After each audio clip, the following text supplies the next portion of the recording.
which often includes a high-touch customer service necessity. And therefore, such organizations may choose the route of a suggested donation for a ticket instead. Now, there isn't a right or wrong approach in answering these questions. However, you should consider them alongside your main event metrics as you build your registration. The next section we're going to look at is gathering the right information for you.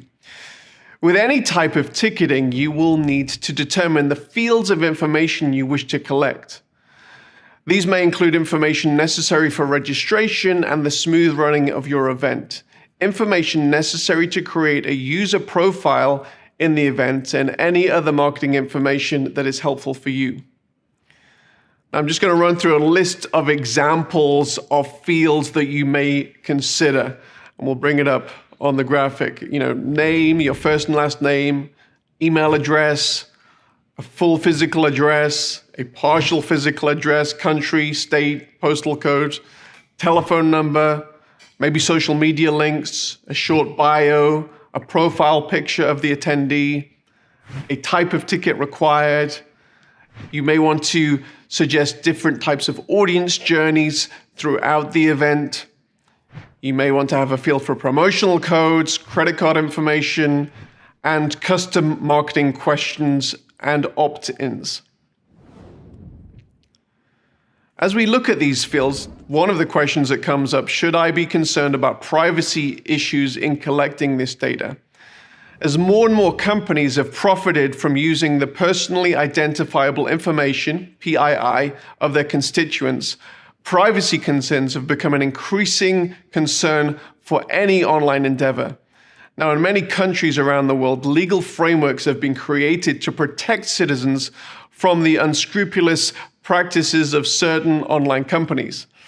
Now, even if privacy concerns are something that you have never considered before, it's important, if you have an online presence and you collect any kind of personally identifiable information, that you give it a little bit of thought.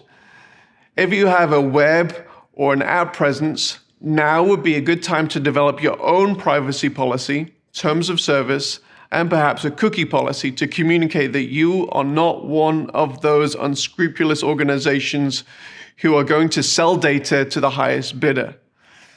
As you build the registration of your event, it's important to display these policies to your audience to communicate how you are using the audience's information. We typically find that displaying these opt-ins at the point of registration is the right place to communicate these policies. Related to these privacy issues is obviously GDPR, CCPA, and other legal requirements around the world. Now, if you have a significant audience in Europe, UK, or in California, it's important that your online event is compliant with the General Data Protection Regulation, GDPR, EU and UK, and the California Consumer Privacy Act, the CCPA, respectively. You are responsible as the data controller of your constituents' information. And in a subsidiary manner, Sodius Media is responsible as a data processor for your constituents.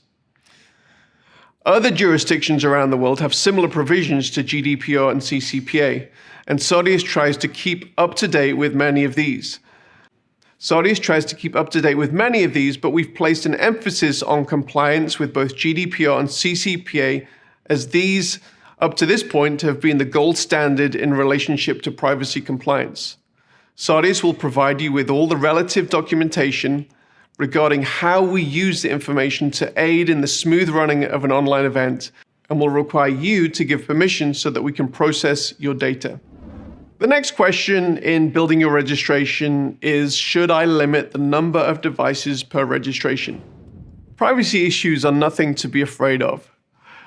While you shouldn't be using the personal identifiable information for purposes for which you're not authorized, obtaining the consent of attendees to opt into your calls to action is often exactly what both you and the attendee want.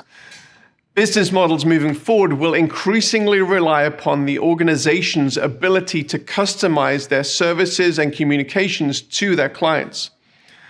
I find it both reassuring and convenient to walk into a local coffee shop where they know your name, and they've already prepared your coffee.